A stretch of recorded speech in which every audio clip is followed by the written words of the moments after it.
Welcome to the most ridiculous panel that I have never seen in my life.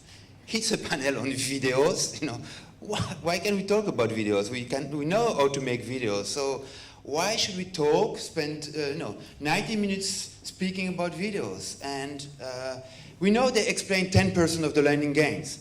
90% of the learning comes from the assignments. So why should we talk about videos? That's the end of the panel. So we have, of course, people that only watch videos and never do the assignment. For them, the video accounts for 100% of the learning gains. So here is the question. If Spielberg would do the video instead of ourselves, what would be the increase of learning gains? Would that be 0%, 0.1, or 0.2? That's a question of the day. How do we produce MOOCs? Do we have tricks that are quality, but that we don't spend years producing these MOOCs videos? So for this ridiculous panel, I have three panelists. Leslie McField, she's from Caltech, and she will introduce herself in a minute. Arlan Wallach, who is from Northwestern University, and Daniel Konecki from Relay Graduate School of Education. It's a teacher training school based in New York. So we will let the panelists introduce themselves for 1 or 2 minutes and give general ideas. And then we ask each of them to bring a bit of movie, a bit of video, so that the kids in the room at least have some fun today. So first introduction and then some videos to show. So do we start with you? Okay. I think so. Is this thing on? It is, great. My name is Harlan Wallach. I work in NUIT, which is Central IT at Northwestern University. I run a video group, but I also we do instructional design, we do media work, we do e-culture initiatives, and our work at our university is, the MOOC work is organized around a collaborative group composed with the School of Continuing Studies, the Searle Center for Teaching Excellence, and NUIT. I'm Leslie Maxfield. I'm the Director of Academic Media Technologies at Caltech, the California Institute of Technology in Pasadena, California. My team is the video production group for our university. Besides MOOCs, we do all the event recordings, the AV installations, the video conferencing, and all the marketing videos for the university. We've been supporting MOOCs for 2 years as of today. We have done 5 MOOCs, our 5th launched yesterday. We have rerun 4 of them, and we have 2 more that are coming out in the next few weeks. And good morning. I'm Daniel Konecki. I work at Relay Graduate School of Education. You've probably heard of Relay and you haven't heard of Northwestern and Caltech. But Relay is a small graduate school in New York. We have about 1,000 grad students pursuing their master's degree in education. They're all full-time teachers. Our entire curriculum is blended, so it's basically 45% online, 55% in person. Every class, more or less, is blended, so it's not like you have some where you have an option of online or in person. So we have a lot of experience with building out lectures in an online environment, and we're just starting to get into MOOCs. Our first MOOC teaching character closed a couple weeks back, and we're going to run it again, and now we're starting to build more. Okay, so I asked the panelists to bring some concrete ideas, some concrete suggestions about what to do and what not to do with the video production. And Leslie, I think you will be the first one to share your experience.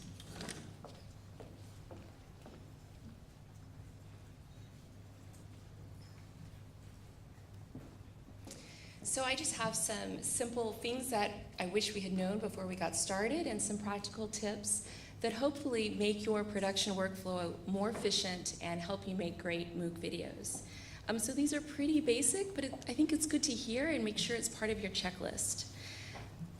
Now, as video production teams, this first one is obvious to us. You need enough time to make great videos. You need enough time to plan, to experiment with how you're going to do it. So although we may know it, our instructors may not. And so my suggestion is have them do just one 10-minute video module, and then they'll see what is involved and how long it takes. And also know there isn't one solution. There are many ways that we have done our MOOC recordings. When we sit down with our faculty and our instructors, we ask them what is their vision, what are they trying to accomplish, and we come up with a solution that's going to make their teaching style shine. So just a quick example of the different ways that we've recorded MOOCs. We've done the live lecture with Caltech students in an auditorium. We have instructors who are busy going to conferences and doing their research. They want to record, say, at 3 o'clock in the morning. So we have set up a studio in their office space so they have that flexibility. The one in the lower left, that's one of the in-office studio spaces that we've set up. We've done that with a tablet, without a tablet. We've done it with green screen. We train them on how to use all the content, and we stress how important it is to record great audio. Audio is so important, so make sure to use that lav mic or a headset mic instead of just the ambient laptop mic. Then we have instructors who want to schedule time in our studio, and for them, that's the best way to make sure they get through their content and get that recorded. And then again, our instructors, they're doing research, they're on the go, they're traveling the world, and we've created an on-the-go mobile studio that they can pack up and take with them. So there isn't one way to do this, so be flexible. Some instructors, they think they want to do it one way, they try it out, and they realize, this is just not working, I don't look natural on camera, and so then we try something else. So just make sure you give enough time to find the right solution. The next tip here, I mean, it's pretty basic. When you have a lot of people trying to put the content together, come up with a naming convention, a rubric that everyone is going to follow. So when the instructor says, I want to make a change to that, that video about that research component, that doesn't mean anything to me, but if they say I want to change something in video number 34, that's much quicker for me to find that video and make that change for them. And then, we're talking about videos here, but there's a whole collection of content. Think through, spend a little bit of time of how are we going to name the content so we can move through the material more quickly. The next tip here is, what are you going to archive? When this is all over, what's the thing that you're going to want to archive? And this is something that you should think of early on in the content creation phase, not when you're running the course, and definitely not at the end of the course when you're thinking about issuing certificates or doing surveys or trying to clear your drives for the next project. Think about it early on and add it into the workflow process. So as you're creating content, you're also moving forward with the archival process. And think about, what are you going to save? Are you going to save those camera masters, those edit files, or just the final version? How do you want to store it? Do you want it to be online hot storage or something that's archival on an LTO tape? How much storage will you need? And one of our faculty members, for his MOOC, decided, you know what, afterwards, I really would like a Blu-ray set of all of my lectures. And let me tell you, it was a lot easier to create those Blu-rays when everything was racked up on our edit bays rather than pulling it off of the archive and creating that for him. So think through, are there ways that we can spin off this content to use it beyond the MOOC? The next thing that we wish we had known is make sure that your legal team, your general counsel, has approved the content before you do that first recording. You would hate to do all these recordings and then you learn, oh, actually I couldn't show that figure. So partner with your legal team on campus, make sure they've reviewed the material, at least go through the process so they're part of the workflow, so everybody's time and effort is used efficiently. Okay, so then these are just some tips, and they do seem very silly. Our instructors spend so much time rethinking their content, flipping their classroom, trying to think, how are we going to engage students in this online experience? And they forget about what they're going to look like on camera. So hair, makeup, and wardrobe, just let's put it out there. It does make a difference. Things to consider, there isn't one right way, but I have some instructors who have their outfit. It's their Coursera or their MOOC outfit, and they wear that every time. And if we're going to do future retakes, that's a lot easier than trying to figure out what did you wear during that, and is that clean, and is it in the closet? And then hair and makeup. Schedule the regular grooming. I've seen some MOOC videos where the hair is getting bigger, or maybe is changing colors. And gentlemen usually don't like to have makeup put on, but if you show them how just this simple translucent powder makes them look more natural on camera instead of shiny, the students will comment about these things. Maybe that gives them an online shared experience, but you really want them to be thinking about the content. This is my last slide, and to me it's the most important thing that's come out. Having videos that's all talking head is boring.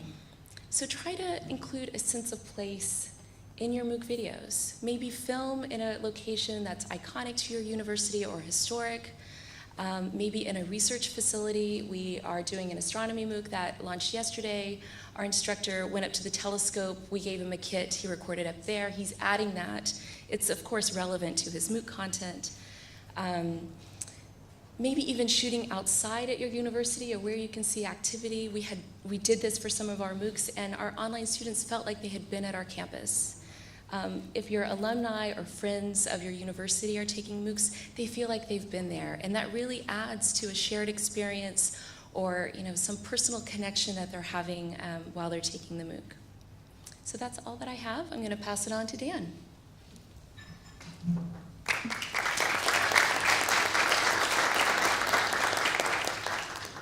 That fourth point about general counsel, man. Yes, wish I had known that. Eric, I saw your tweet on MOOC Media and your question about how long does it take to produce 1 hour. I mean, each of us will have 4 different answers. It depends on production value and what you're looking for. Hope we have a lot of time for Q&A at the end, but keep those coming at MOOC Media. That's our hashtag. I'm going to advocate for one approach. So Leslie was saying you really want to do what your professors want. I want you to sit them down in front of a teleprompter and read a script, and I'm going to make my pitch here. So at Relay, our professors are used to, I mean, like everyone, to being in a room, to working the crowd, to having the objectives often come out naturally through banter, through Q&A. And if you ask them, hey, so you typically do a 90-minute lecture and we want you to come in and record something on the same topic, they're going to probably record 90 minutes. You know as well as I do, we want them to do 6 or less.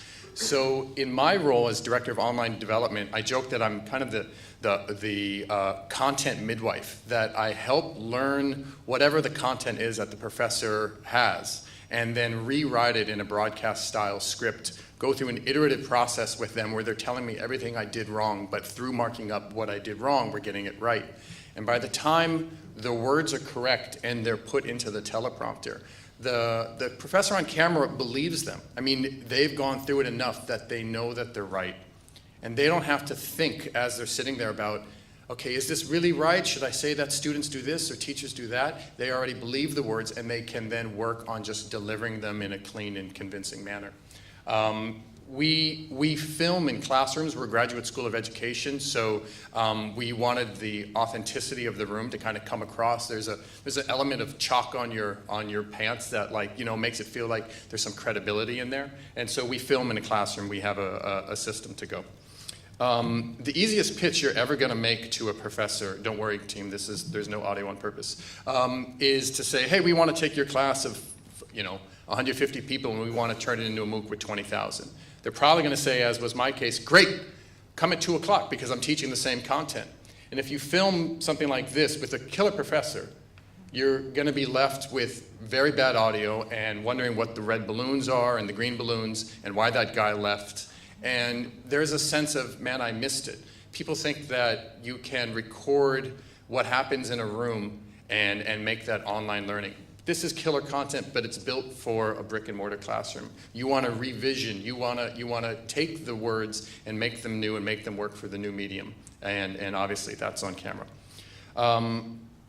So I work with the folks to build out just a very typical, you can just Google broadcast script, and this is your typical 2-column script with what we're going to hear on the right and what we're going to see on the left. And so in this case, the professor would be saying, 2, you should give a crisp in cue that signal students when they should make their gesture. And you're going to see a list pop up. This is an example of how I'm working with the professor that you just saw there who tells this story. It's about, when you're in a classroom and you want to find out if everyone understands you, instead of asking, does everyone understand, you can say, put a 1 in the air if you understand, and a 2 if you don't understand, and a 3 if you're not sure. And that's a term we use called gestures, and it's super effective, and that's what this class was about. That's what the script is about. Now, after we've gone through this iterative process, let me show you what it looks like. I'll just play you a brief piece. It's just that script you just read. So it's 2, you should give a crisp in cue, and here goes. We'll play it for about a minute. 2, you should give a crisp in cue like 1, 2, 3, reveal that signals the students when they should make their gesture. That way, You can scan the room quickly, and it minimizes the numbers of systems analysts working the room. What do I mean by systems analysts? Well, check out this still from my social studies class. I've just given a prompt. 1 if you agree with Stephen, 2 if you agree with Jordan. Except I didn't give a crisp in cue. So everybody's got gestures in the air except for Isaiah. Watch. He looks around. He sees Kevin holding up a 1. So he holds up a 1. Now, had I given a clear in cue, I might have had 1 fewer student who was a systems analyst. And the fewer systems analysts you have, the more reliable your data will be. Okay, so that's very brief, but same content as what you saw earlier with the balloons, but now we worked through an iterative scripting process so that it's going to work on camera. It's going to go a lot faster. So moving from 1.0 to 2.0, a couple things that I'll just focus in the scripting. 1, credibility. We ask, and then I go through with the professors, encouraging them to build trust with their audience by integrating in I statements, telling an appropriate number of stories. If you have video of your classroom, even better. But credibility is super important. 2, focus, that you want to focus as the human on camera on whatever the criteria for success is going to be. So in this case, the assessment at the end is going to be actually filming your class and doing gestures. So we want to really go back again and again to the rubric and talk about that. As for the teleprompter, one of the things that Jamie does great here is he has a lot of body language. You can coach. I mean, he was petrified. No one wants to do this work on camera. I should just say that at the top. It's not like I have a group of professors that are like, oh, I'm psyched to have this awkward experience reading from a teleprompter. But your job as the producer or the midwife is to get there and work with them to don't be so stiff, to move their body language, to write in stage directions like a shrug or a lean back or whatever into the actual script. And then they will underline the words that they want to really hit and all of that, and they'll make it work. And the production value, the last point. The production value shouldn't distract from the main message. You can have a video that's super duper flashy and you've spent oodles of money and all you're doing is spending time watching how cool it was. Alternatively, you can have a video that's shot towards a window, down low like this, and you're spending the whole time looking at someone's nose hair and wishing you could actually see them. The production value shouldn't distract. I mean, ideally, it should just be invisible. As a point of one thing that I think I've learned and do wrong, I used to conflate engagement with entertainment. Now, obviously, we want our students in our online environment to be totally engaged, but I think the most engaging videos come from very, very clear videos that focus on the criteria for success and that are credible. And so just as a case in point, very brief excerpt, this is a video where we had something called CPVA. It's for teaching elementary math, concrete, pictorial, visual, abstract. A technique do you use? And we were thinking, all right, CPVA, how can we make that sticky? I really want people to think of it. So we came up with this, and you'll forgive me for what we did.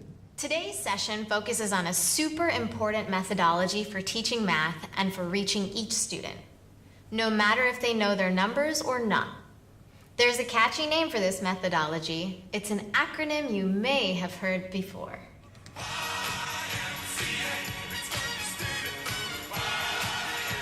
Cut, people! Oh, cut. No, it is not YMCA. It's CPVA. People, oh, we're gonna be here all night. Where is my latte? Concrete, pictorial, verbal, abstract. All right. CPVA. So I'm glad she's not in London, so she won't kill me for showing her that. But sorry, Rena.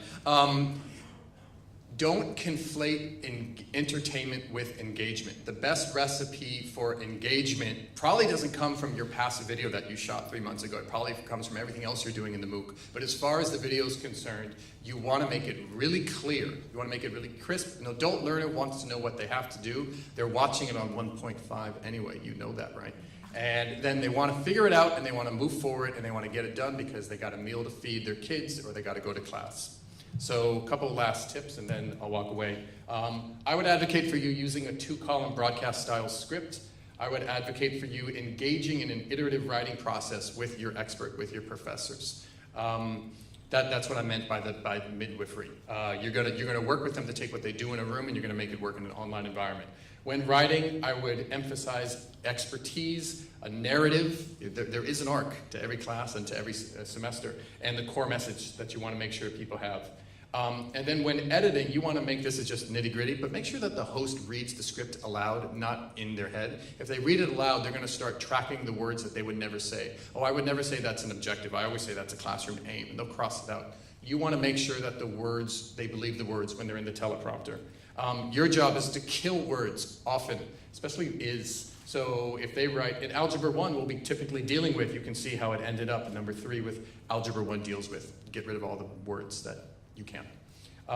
Leverage a teleprompter, integrate stage directions, and have your people speak softly. They're probably used to presenting in front of a large room, but this is a really intimate experience. They're headphones, you're one-on-one, it's much more of a conversation. And if you listen to public radio and you dig that crackle that folks have in their voice, you want people to have that quiet crackle. You want them to feel like they're part of a conversation, not that they're attending a lecture that happened a few months ago. That's it.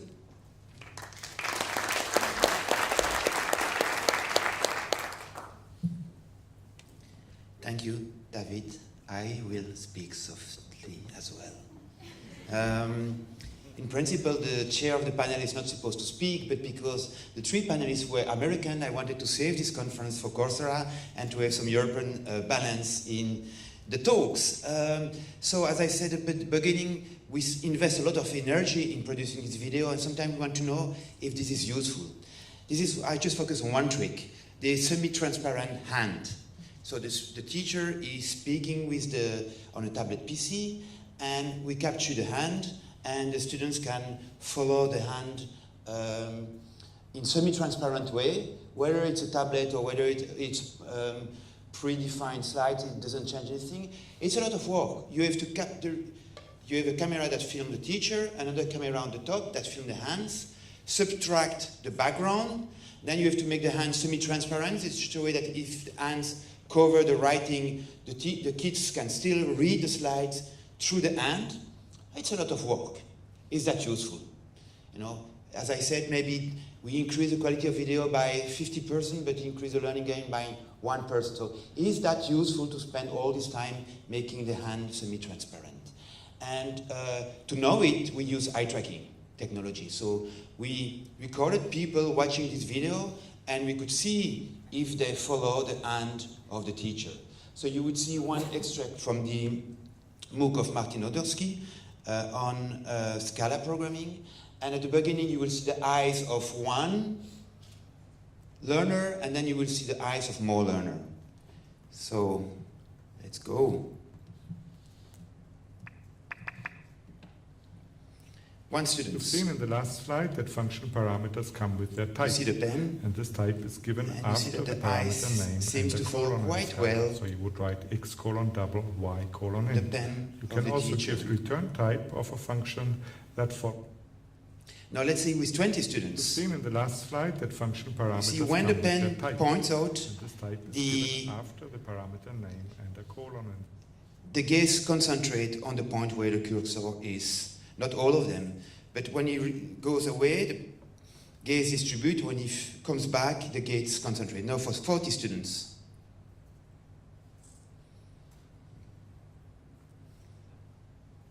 Goes center, then he goes away, they distribute, he comes back, they concentrate.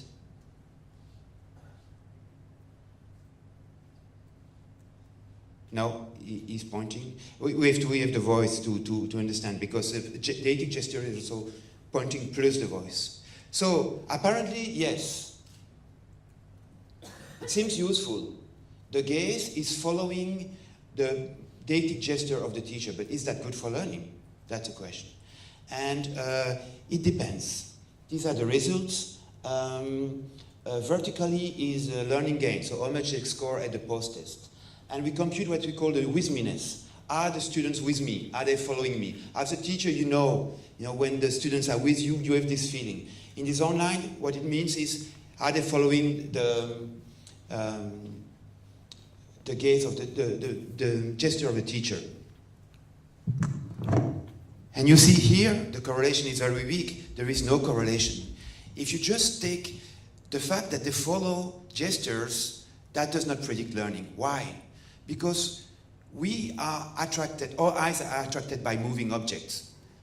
This is due to Darwin. The people who were not attracted by moving objects have been eaten by lions. And when you have been eaten by a lion, it's more difficult to transmit your genes to the next generation. So we are this is not cognition. Our eyes are simply attracted by moving objects on the screen. This is not learning. But if we compute if you compute the first jump of the eye to the reference, but if you compute how long they stay on the point that the teacher was pointing out, then yes, it is significantly correlated with the learning gain. So this wizeness, the more superficial one does not predict learning, but the deeper, and we have other measures, the deeper wizeness, yes, is correlated with learning. So the conclusion is it's worth spending a few hours adding the hand of the teacher on the video. Thank you.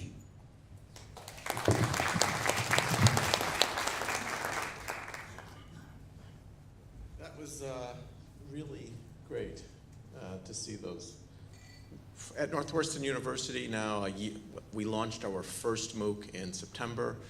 We've just completed 5 in the last. We have a cohort organization amongst the faculty, and the last of them just launched yesterday. And we've done a variety of pieces. And everything that I've heard up here in the panel so far, I think is relevant. But I would say amongst all the tools and tips, the thing to keep in mind is it's all important. I think the real important piece here is if you're going to go to the effort and you're going to be putting the pieces in place, whether or not it's a structured production facility, whether or not you're doing something one-off, whether or not you're letting the faculty do the work all of themselves in their own studio and where they're at, production matters, because what you want is not to get the lighting. You don't want to get the video. You don't want to get the glare off the person's forehead. You don't want to get their clothing or how that changes in the way of the communication of the message. In other words, I would say all standard video production applies, documentary video production applies. And the other piece up here is that format matters. Format matters in as much as I don't think we've seen anybody yet shoot an entire video with an entire MOOC video series with an iPhone, but I think it's possible, and I think it could be done. But the real part is, does it align with the message? Does it align with the faculty's message? And does it pass through? And this is why. The level of media literacy in the world these days, everyone watches video and everyone knows what these things mean and everyone knows what it means and it speaks to it and it speaks to the content. As Pierre mentioned in his opening introduction, there's a whole class of people who are coming to these videos who aren't coming to these MOOCs and not taking a single learning activity. All they're doing is watching the videos. And I think that's an important part to remember, is that perhaps standard learning analytics don't apply. I'm going to walk you through several production components now that we do. This is for a professor, and really how we're focused on this is we work very, very closely with the professors. As Daniel mentioned, the development of scripts, all pre-production applies, the writing of the scripts with the faculty member, and actually deciding what they wanted to do. This was a motif that was developed that goes through all of the faculty, videos that for this particular MOOC, where Professor Owen Youngman actually interacts with the Android robot for a part of a Google component. And I want to say that we've already anecdotally seen the evidence that as potential students have been going through the Medill office and they see Professor Youngman and they've taken his MOOC, they actually go, there he is, there's the famous MOOC professor. The next piece is here. I'm going to line this again. This is a different motif, speaking to Pierre's last piece about writing. This is done with 2 cameras. This isn't done with a lot of post-production. We're merely cutting between the 2 cameras, and this is the setup, but it's done live. This is how Professor Murphy here wants to teach, and this is how he likes to teach. And so what we have set up is in the studio, we use in these instances, because these videos were shot over time for a period of 3 weeks, we wanted to be able to replicate this so he could come in and shoot half in, half out. And we have a script. He prepared full scripts. We have a teleprompter in the front of the camera. We have the overhead, and the 2 pieces were edited in. So we weren't going through the ritual of all the post-production, but we were letting him bring to bear what it was he wanted to do in the guidance of the structure. The other part that he wanted to do was engage his graduate students. He had 10 graduate students that assisted him in both the production and the running of the MOOC. And we have a studio that is set up with a McCormick professor where they can completely come in and do this, and they do this independent of us, and they did this independent of Professor Murphy. The graduate students go in and produce these additional components in what is a very sophisticated studio we help develop with Professor Michael Peshkin and McCormick about how these things are shot. And these students go in and they amplify the videos in real time. So while there was a lecture going on, while there were questions being raised by his students in the forums, the grad students went in and answered those videos and then put those videos up. That was, I think, really quite dynamic and important. This here is one of the last, I have 2 more clips I want to show you here. This is the content strategy MOOC we put together with Professor Levine. Professor Levine's style was he wanted to be a talk show host. And he set this up. There were 10 separate speakers that each came in independently, and we set this up in a space which was at, to Leslie's point, of set, which was completely crafted, and it was completely crafted with multiple teleprompters. We didn't have full scripts here. What he wanted to do was use bulleted lists. But those are really important because not only does he know and the people know what they do and preserve the eye lines as you're crossing, the other thing that's happening is we as production staff understand what are the points that the people need to speak. What are those pieces? And we can understand where it is. These are directed. You can see there was a crew of 6 people there. We have a director, we have a lighting director, we have a PA, and that's how we run these productions. He also did immediate, regular webcam videos which updated the interactions happening in the class.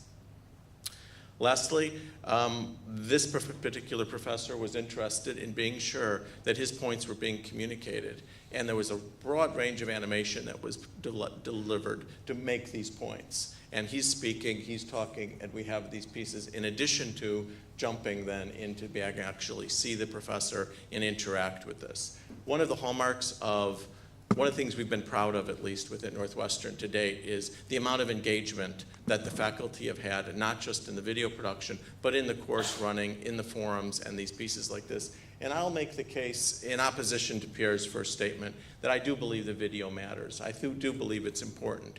And I believe what's important about it is, if you're going to create a mechanism for the faculty to be deeply involved in the forums, deeply involved in answering the questions and responding what it is, it's important that I think the students have an idea of who it is, what's happening, and what this person is like, and exposes the personality of the faculty and lets that faculty person come in. So first there's Coursera video production. My simple point here is all video production rules apply. Second is this component of social learning. I think we still don't really know all of the parts of how this is working and where this is falling in place. I think there's a whole broad range of production expertise and production techniques that have yet to be developed to satisfy these needs. And last, I wonder about the notion of how we apply traditional learning outcomes. If a huge block of people are coming to the Coursera videos, and a huge block of them are watching the videos in a serial fashion, in a binge watch, and yet not participating in the rest of those pieces, there's a separate channel which is being created. And I think that panel, the understanding and the components of what that means, has yet to be understood. My one tip for MOOC production, release time for faculty during production is more important than release time during runtime. We spend a lot of time with the faculty going through all of the components and all of the pieces that we were shown here in pre-production. And those were the pieces that I think really show up in the product as it sits on stage. Lastly, I do want to just bring up this group. This is the video team that worked with us. We have 6 full-time staff. These staff do a whole lot of other things. They do event capture, they do didactics, they do course nuggets, they do short videos for pedagogical purposes. We run the video conferencing for the university and for the rest of these pieces. So this work was work which was layered on top of the rest of their work over the past year. But I have to say, one of the great things about this work is this team gets to work with some of the best faculty on campus, and it's been really a great experience. So with that, I'm going to turn it back to our moderator.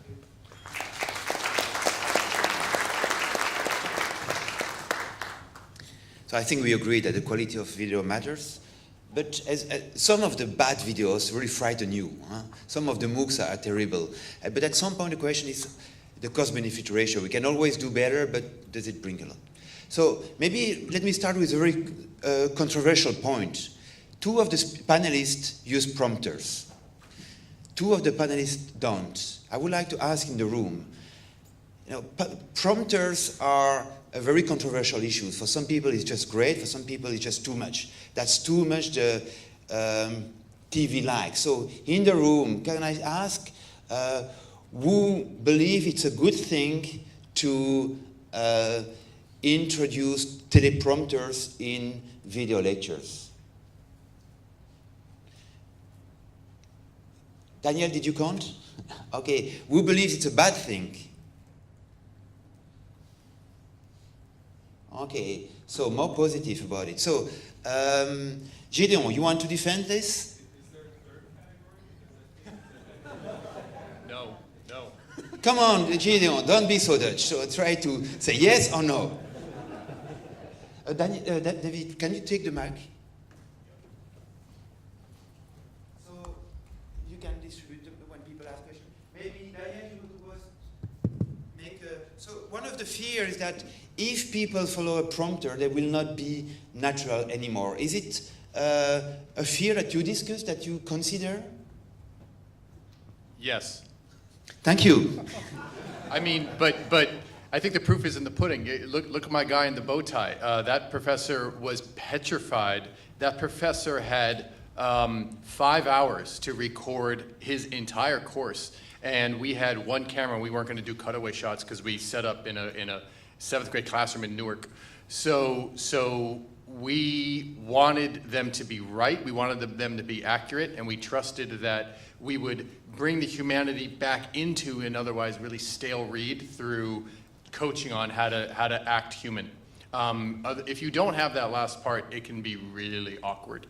Yes, Leslie, you don't do prompters. Why don't you do? Right, so, I mean, I have used teleprompters, but not for MOOC videos, for other kind of marketing style videos, and there is a talent in being able to use that so you do look natural reading a script. So either you have to be talented in doing that, or you have to have a lot of practice, or you're just naturally good at being on camera.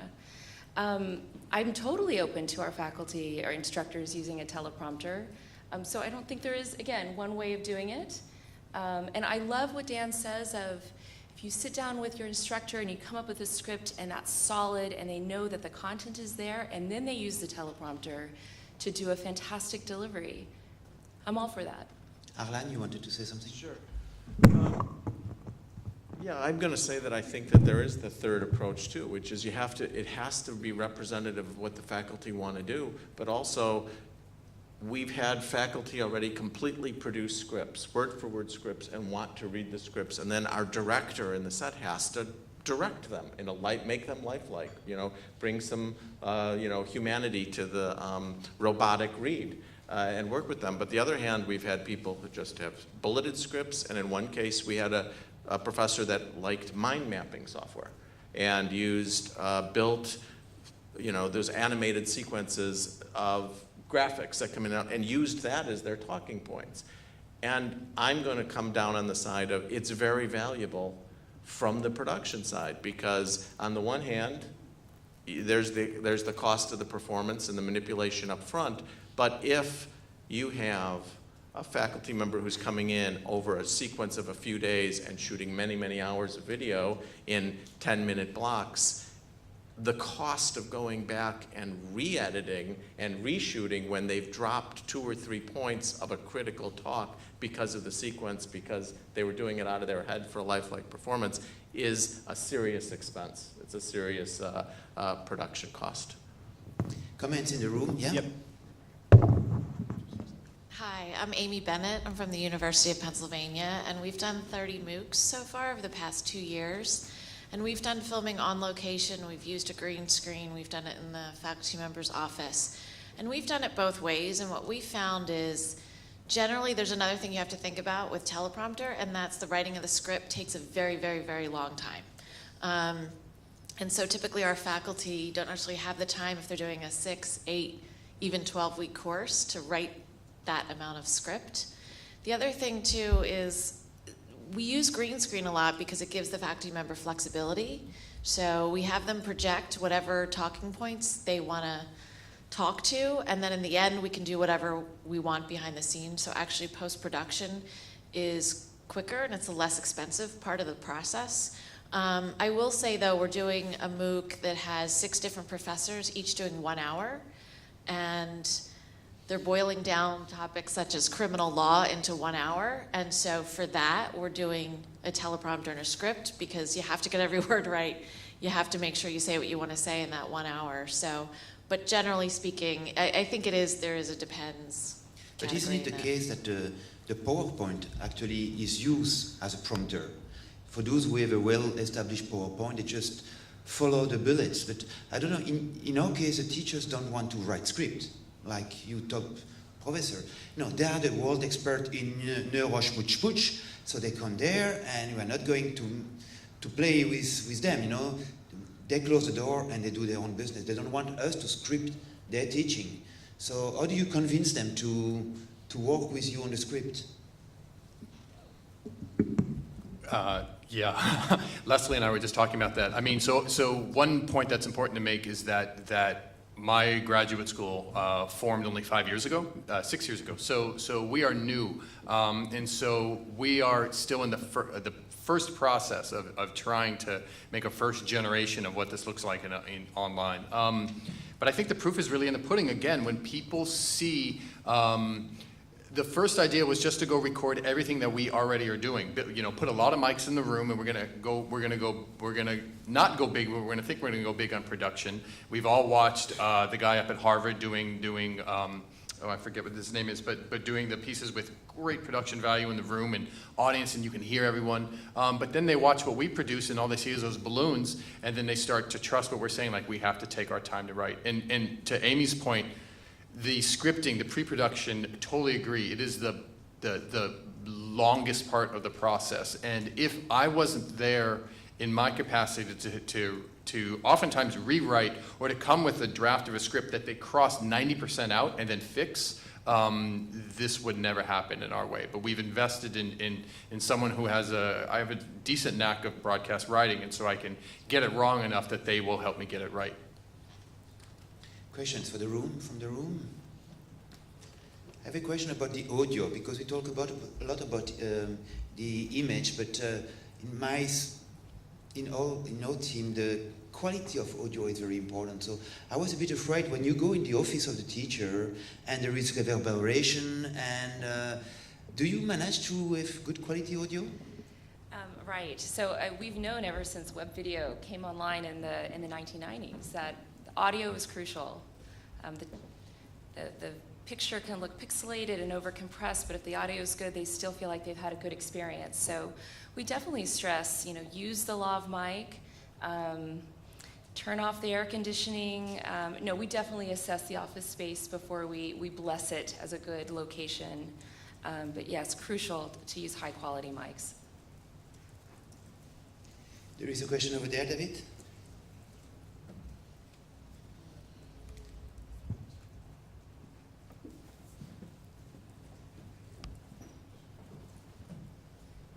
I'm Adam Port from the University of Maryland, and I have a question about the vocabulary of the different shots that you use. So if you're taking a full face shot or a standing shot or you're using something else, do you have any suggestions about what that imparts to the viewer and why use one type of format versus another? Sure, I'll take a shot at this one. I'll start by saying, one of the things is, getting back to the point that I made earlier, there's a vocabulary of which is expected. People have these expectations. And when you're speaking and you're just talking about the full frontal, the full close up, tight on a person's face, that's a great shot for a brief period of time. And what really matters is how can you mix these and how can you put these up to create visual interest. The best way, the simple way, which is even going back to Andrew's videos of, 2 years ago was, he have a little of a headshot sitting there in the graphic slides. But I also have to say that that's one of the parts of where we're at and what we're doing is the idea of mixing these up. I think, Pierre's points there about hands and what's happening there and what's happening with the tracking are really critical. But I also think from a visual perspective, when you have a prop and they want to discuss the prop, the idea of actually holding the hands, having it do this, discuss the actual demonstration. The professor that we were talking about was using a spring. The idea to be able to cut between two shots, huge. Really makes a huge difference. It makes a big impact and it helps explain the points. I think it also depends on your instructor. Are they big gestures? We had to get a bigger green screen because the hands were getting cut off while they were teaching. The tutorial style MOOC videos that I think we're all making, those are pretty close shot. You feel like the instructor is sitting there with you as a student, teaching you the material. Or do you have a dynamic professor like our machine learning course where he had to have that live audience to have his energy up. He liked to do huge gestures, so that was almost a 3/4 body shot to really capture his essence and his teaching style.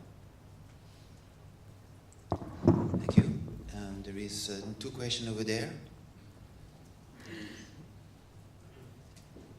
Oh, while we're waiting for this, so we had one faculty member show up for his green screen shoot, and he was wearing green pants. So I don't even think he knew he owned green pants. So that ended up being a above the belt shot. Why? Because then he'd be a floating torso. Yes, over there. Hi, I'm Viraj Kamdar with the New York City Department of Education. We have a fantastic production team and all the resources we could possibly ask for, but I've also worked with more guerrilla-style documentary teams, and you can get high production value at a low cost. For example, with some of our online courses, our instructors will tape weekly video messages to our students using their iPads.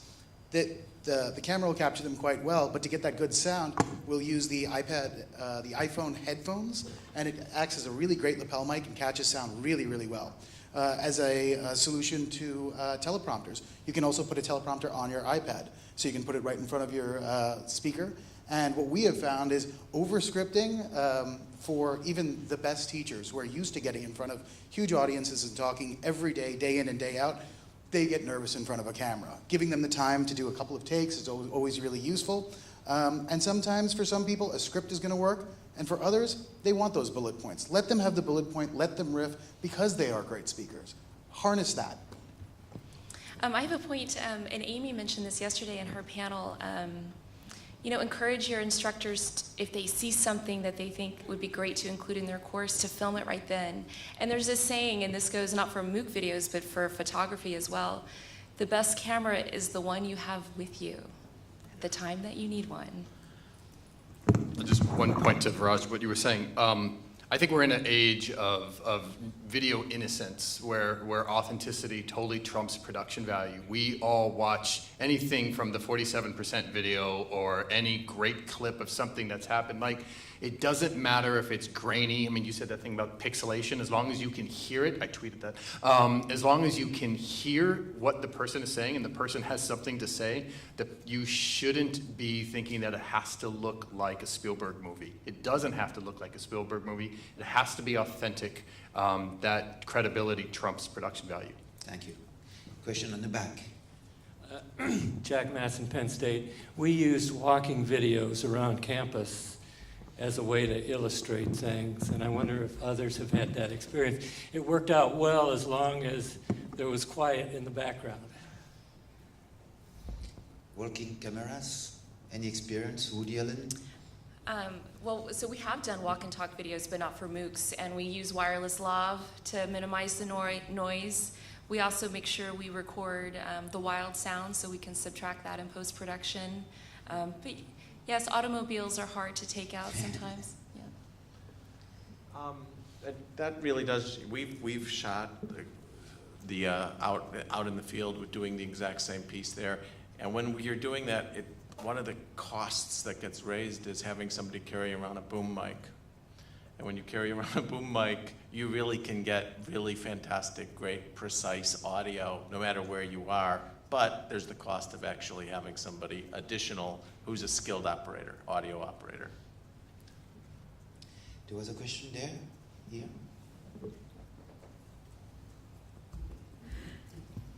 I'm Greg from University of Wisconsin-Madison. So one of the questions I have is, in the MOOCs that we've been producing, we have a couple of different resources that we bring to bear with the faculty. We've got a video production team that works with us. We also have instructional design resources that work. And I'm interested if you're in a similar type of situation, or if you're working on this in a more isolated manner, if you are working with other partners, how do you intersect with them, or are there places of intersection in the overall design of the course, if that makes sense with what I'm asking? We have a synthetic organization, is what I would call it. It's our NUIT video production unit. We also have the School of Continuing Studies, which is the primary organization in our university that does distance learning. And then we also have the Cyril Center for Teaching Excellence, which works pretty intensely on assessment and assessment strategies with the faculty. And we have a administrative structure over this, which is a committee formed which basically coordinates all three of our groups and all three of our groups on which groups will lead on MOOC, which groups, how they interact, but we do it collaboratively. And it's, I think, been really good for us in our university so far. You know, we produced we've just run 6 MOOCs in the last 6 months. And that's a pretty tall order, and having the ability to disperse these pieces out, have someone that can come in and deal rather directly with the faculty on assessment strategies, having somebody that can come in and work in, we do instructional design, the School of Continuing Studies did instructional design, and then having a coordinated effort so that the video supports all of that, I think is worked very well for our school. So I think our operation is a little smaller. Caltech is a very small school. We have an excellent Center for Teaching, Learning, and Outreach. And so Cassandra Hori is the director, and she will sit down with the instructors before we start doing any recordings to talk about how to refigure their hour-long lectures. But as far as the video production, it's really my team. We take it from there and work with the faculty member. And then as far as putting the MOOCs together, again, it's the director of the center and myself and one other person in my team, and then the TAs for that MOOC as well as the instructor. So maybe 5 or 6 people are working on a MOOC. Maybe I could just add one quick thing. This is something I think we've struggled with. In the scripting process, gaps in logic often appear. You don't expect them to appear. But maybe the course has already been approved and it's moving now towards taking these objectives and making them happen. But somewhere along the way, often a gap in logic appears. And so when that happens, going back in the process has been a pain point that we're still trying to figure out with. I mean, well, the professor already checked it off. The provost already gave the green light.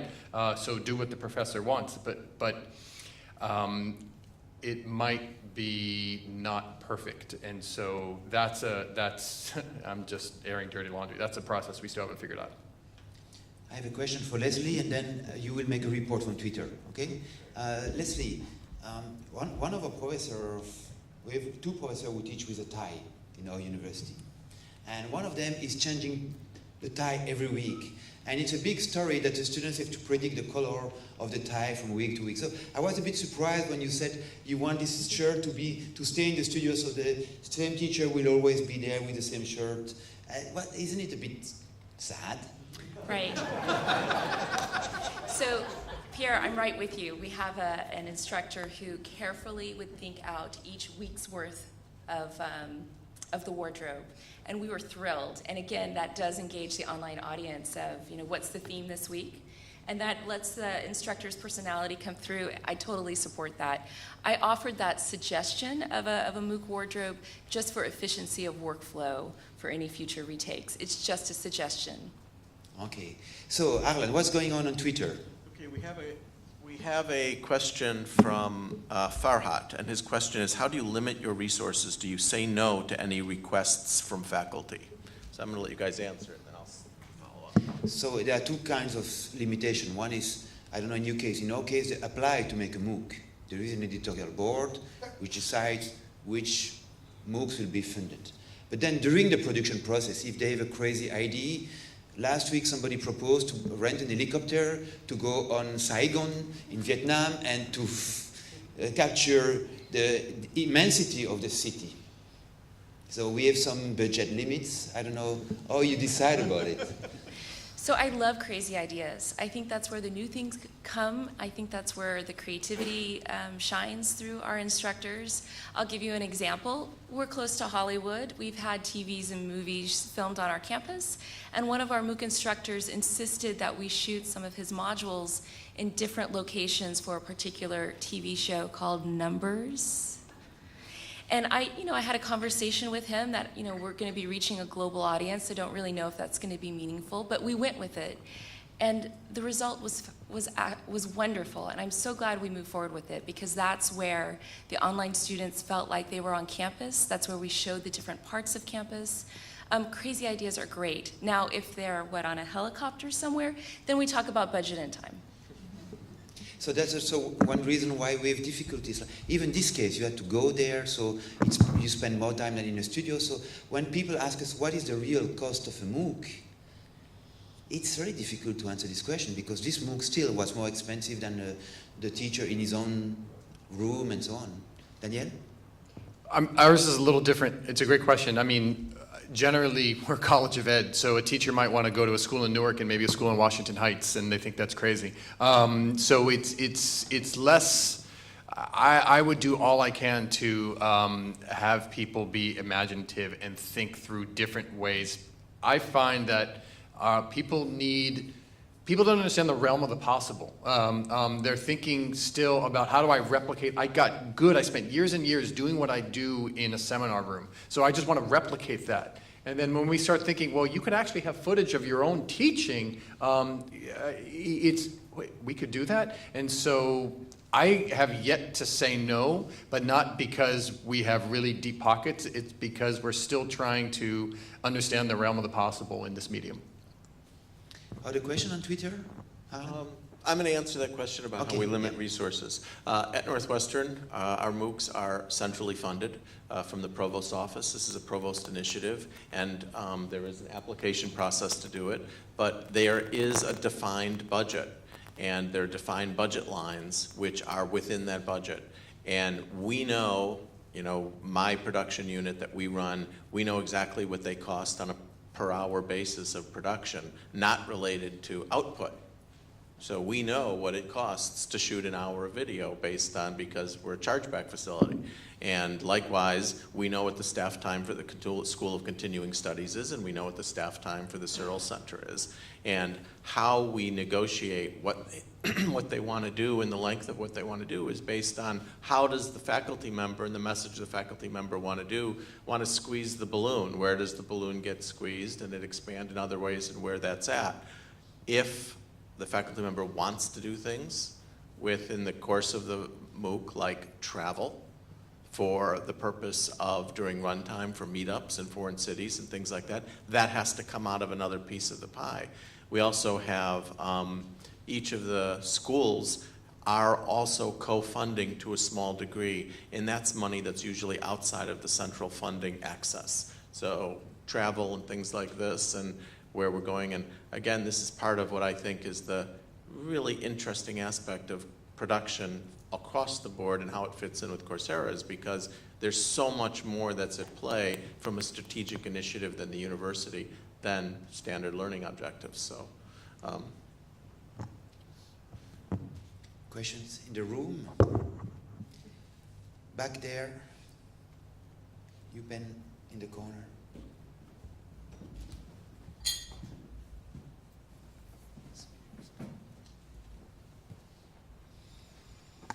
Jack Madsen, Penn State. We were running between $50 and $100 per finished minute of programming. I'm just curious as to what the range was for others. The $100 an hour was in a television studio and highly polished finished product.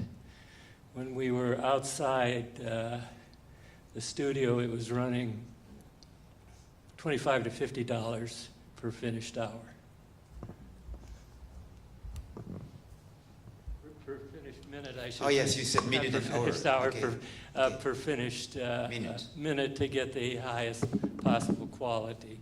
And in the studio, we were probably running between 5 and 10 takes before we got it right. A lot of times it was with a teleprompter. Other times we had scripts and we screwed up a lot. so, but in your presentation yesterday, Jack, you said, I believe that the cost of your MOOC that you put on was somewhere between $75,000 and $100,000. Yeah. So I can just tell you this much, that we're budgeted at about half that, is where we're coming in. You're more efficient. How are you more efficient? I think you saw it up here on the screen. Yeah, I think it was our first time. We have a lot lower budget this time. But in our case, I can say our budget are close to yours, if you translate in Swiss francs. But it includes not only the video production, it includes also the teaching assistant, the professor that will work on the assignments. But you talk about takes. In our case, we don't make takes. The professor enters, we help him make everything ready, then we leave the room, we close the room, and we are in another room, and he speaks. And if he say, never mind, I repeat the same sentence, and he does it again, and we just cut at the end. So it's not a full movie like with second takes. So it makes it much cheaper than making many takes. Do you make takes? Do you take takes? I make takes. Jack, just to answer, I mean, for us, I think we've spent probably on production 15 grand in just equipment. This is 6 years ago when we invested in lights and camera, audio, I don't know, 18 grand, something like that. Not much. We went to B&H on 9th Ave and 30th. Then everything else comes down. I think our biggest costs come down to labor in writing the content. I mean, going back to your point earlier, the pre-production for us, I mean, you saw it's the production value is a lot thinner. I mean, it's clean, but it's we don't have a lot of moving elements. But by far, the most expensive part is figuring out what the heck we're going to say on camera. Once we actually press the red button and do the subsequent editing, we get that done pretty lickety-split. I think part of our costs where we hired a theater arts professor who was very careful in helping us put together scripts. So we had a lot of production time in advance that went into that $50 to $100. There's also pre-production costs. Pre-production costs entered into that total cost, and that's a significant amount of faculty time, and we faculty were not getting paid, which we didn't like. But I think that was pretty much the reality and is the current reality. I just am curious as to, at your schools, how many faculty actually get paid versus those that are doing it for the fun of it? Oh, good question. Okay. In our case, nobody's paid. Professors are very well paid anyway, so they are not paid for doing a MOOC. We might pay teaching assistant, the staff, but not the professor themselves. And they're supposed same to teach. at Caltech, there's not a special stipend for the instructor. Same with us. The instructors are not paid to participate or produce the MOOCs. Same with us, and I wonder in 3 or 4 years if folks are going to regret that. Yes, the question there. Yes. It was on. Yeah, so I teach computer science, and I'm now in the process of producing a course for Coursera. And going back to the teleprompter issue, well, I think I represent many computer science professors as well as engineering professors who already have the scripts written and ready, and these scripts are our slides. All we have to do is see our slides when we give the talk or the lecture. And I'm quite kind of frustrated that we don't, as of now, have a standard solution for this. So that we should be able to see the slides in front of us, build them gradually as we do normally in the classroom, and talk straight to the camera. And I've seen what Andrew did in his home studio or office studio, and I wonder if you have some sort of a standard solution for this also in your studio where you work.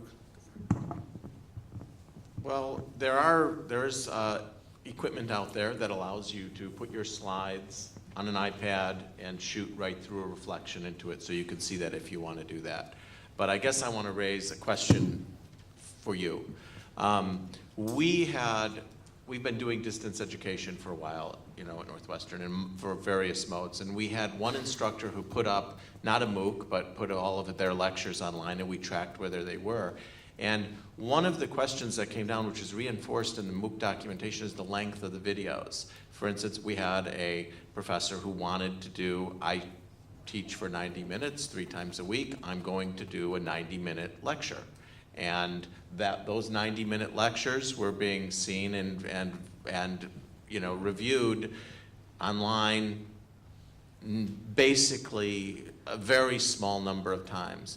And when those videos were broken up into 2 40-minute sections and put in the exact same lecture, it went up 10 times the amount of views. When they were reshot and brought down into 10-minute components, thousands and thousands of views by the same number of students. And so I think this is one of the questions I think as an instructor, you need to somewhat think about.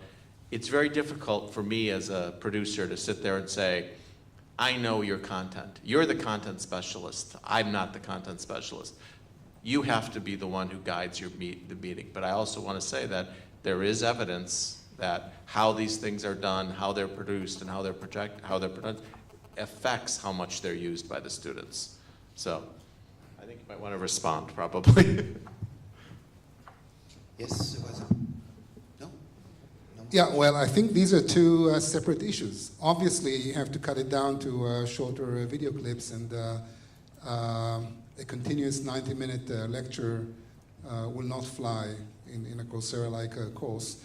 However, I must say that in the sort of quantitative reasoning, engineering type of courses, every once in a while you have to teach something or some concept or some technique or some model that requires 20, 30 minutes of continuous presentation. And it's very difficult to cut it down. I mean, it's possible, and I'm striving to do it, but I think it's harder in our fields than in social sciences or in kind of lectures which are more based on conversation. But I may be wrong. It's still something which is evolving. Maybe I could just make one quick point, because we have a number of our professors who are recording screencasts where we've made the decision somewhere along the way that having a human on camera doesn't really doesn't mean much in this context. That really what's important is the content. Let's make it clean. Let's make sure it's visual. The slides look great. Maybe there's some animation, maybe there's not. One thing that we've started to do is have people put in pauses along the way. Let's say there's a 15-minute video and they're going through, that you can say to in the script, or, you know, okay, at this point we've done, let me just review for a sec what we've done so far. Pause for a second, and I want you to do X, whatever it is. Click the button and come back. I'm going to grab a cup of coffee. You should do the same. Or some sort of like, the role of the inline quizzes on Coursera feel like they're engagement strategies. They're not strategies to check for understanding. In that same way, I would think that you can just ask people, take a minute, go pause, draw what you think an atom looks like or whatever, which is one of our examples. But so it's not, maybe it has to be a long lecture, but there are still ways to help the person not feel like they miss being in the lecture hall. Okay, we have 2 questions left. You have one? Yeah. Hello. So you presented a lot of total best case scenarios. What do you do when things have evolved slightly since the beginning of Coursera and you're looking at some course content that's not ideal? Have any of you had experience going back and editing, reshooting courses? What's the process for making those decisions? Or do you just let it exist as sort of an archive of what used to be good? I can do that in 5 seconds. The second video I showed, we don't show anymore. The one of the YMCA, we cut that out because we got from students saying, yeah, that's just not useful. I was a little bummed, but we often go back and find ourselves trimming, and for that reason, we're now very selective about saying what comes next on camera. We leave that to the text around the video. So you don't want to say, now after this, we're going to do a lecture on the history of Pluto. Because it might be in a subsequent iteration that you go to Neptune next and then you have to edit it out. So if you try to stay away from hard what comes next, what we just did on the video, leave that to the text, that'll save you some time. And in our case, when the professors are on week 4 or 5, quite often they ask us, can I record again the first week? After a few weeks they get used to speak to a camera and not to people. So it's not 2 years later, it's just a few weeks later.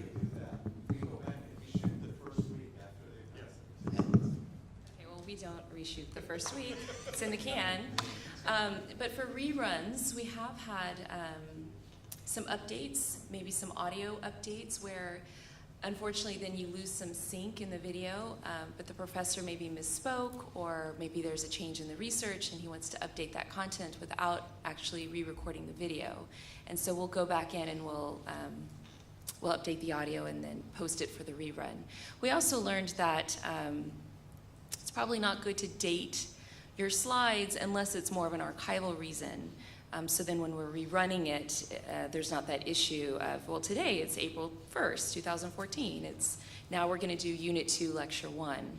So that was one thing that we learned. I've also heard during the conference of instructors reshooting their promo videos for the rerun. Now that they know, because when you do the promo the first time, they haven't really done the course yet. Mm-hmm. So for the rerun, reshooting the promo, and now they know exactly what they're going to cover and how it's going to go. But I'm curious what kind of pitfalls you've had that you had to recreate stuff.